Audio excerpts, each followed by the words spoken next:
Today we're going to be painting the background for a peacock. So you are allowed to choose whatever colors you want, but I am going to ask that you make sure that they're analogous, which means that those colors are side by side or neighbors on the color wheel. And the reason we want to do that is because the colors are going to mix on your paper.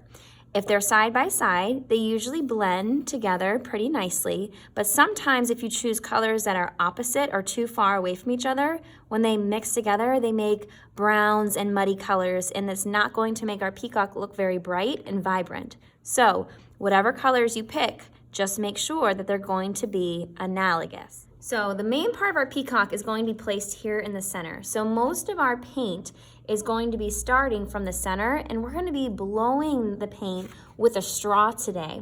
So to start us off, we're actually going to start with a nice little puddle in the middle of our paper. So I'm just taking some clean water, and I'm just going to go ahead and make a tiny little puddle right here. And then I can decide what color I want to start with. So we're going to use watercolor paint today, so all I'm going to do is just gently dip into the color I want, and I'm going to put it in that puddle. Then I'm going to take my straw, and I might have to get lower on the table, but I'm actually going to blow it in this direction, like this.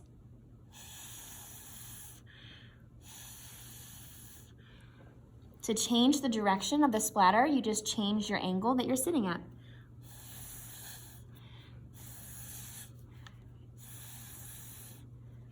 And when you want to add some more, we're just going to go ahead and add some extra puddles with extra colors.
Now that we've blown the paint around on the paper and we're satisfied with it, we're going to splatter a little extra paint on top. So to do that, we're going to pick a couple colors that go with our color scheme, and we're going to make sure that there's a lot of water on that little color palette. And then all we're going to do is dip our brush into that color, and with one finger, you're just going to hold it above your paper and tap it. You're going to spread that color around. You are probably going to get a little dirty, so there are some bibs if you want to protect your clothes, but everything is washable. And if you want to switch colors, make sure you're swirling around in your cup and just one finger tap.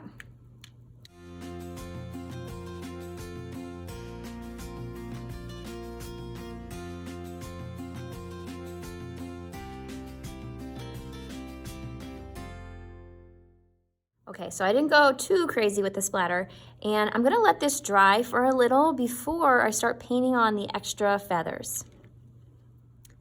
Next, we're gonna be coloring in our peacock with oil pastels. We're also gonna be adding a little bit of shading to make it look more realistic. So to do that, you can choose any colors that you want, but our first step is to color in the main body and these feathers, the colors that you want, and fill it in completely.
You can choose to put a color inside of here or leave it white.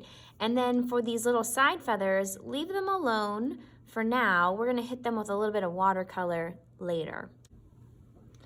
Now we're gonna be shading in our peacock. So we're gonna use a black oil pastel, and we're just going to color on top of our other color we laid down. So it doesn't matter what color you used, we're all gonna use black. So underneath this first marking, I'm just gonna add a little bit of black.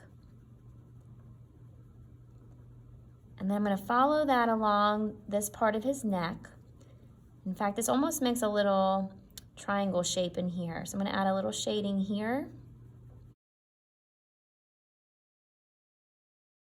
I'm also gonna put a little tiny bit inside this little shape right here.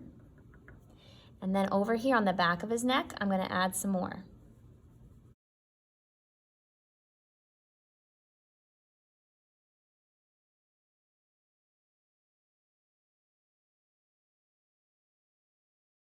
Now that I added lightly where the shadows will go, I'm going to take the same color I used to color my peacock, and I'm actually going to color right on top and blend this in so it becomes a little bit smoother, so it's not so hard of a line.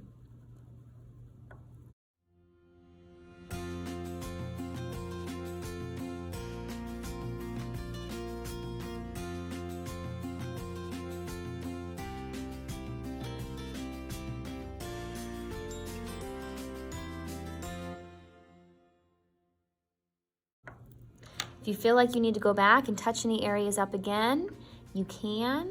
Otherwise, we're all done.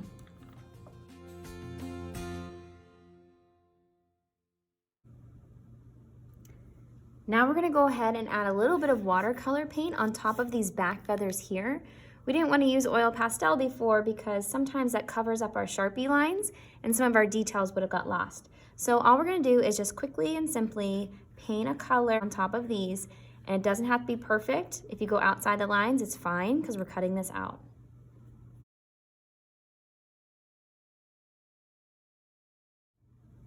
Now we're gonna set this to dry while we work on adding some extra feathers to our background. So we're gonna get our piece back out that we had just blown the paint and splattered on. And if you look at a real peacock, we notice that inside of their feathers, it almost looks like eyes, where it's circles inside of circles, and then they have these little feathers that are sticking out and kind of branching out in different directions. However, we do notice that they're all coming from one point, so they're kind of angled in towards the body of the peacock. So for us, the first thing we're gonna do is choose colors that we're going to make our feathers with. So once again, remember, they need to be analogous, so probably the colors that you're using in here. I want us to start with the main shape of each feather first, and then adding on to that and drawing in the lines last. So I'm gonna pick a color to start with, or paint some circles on here.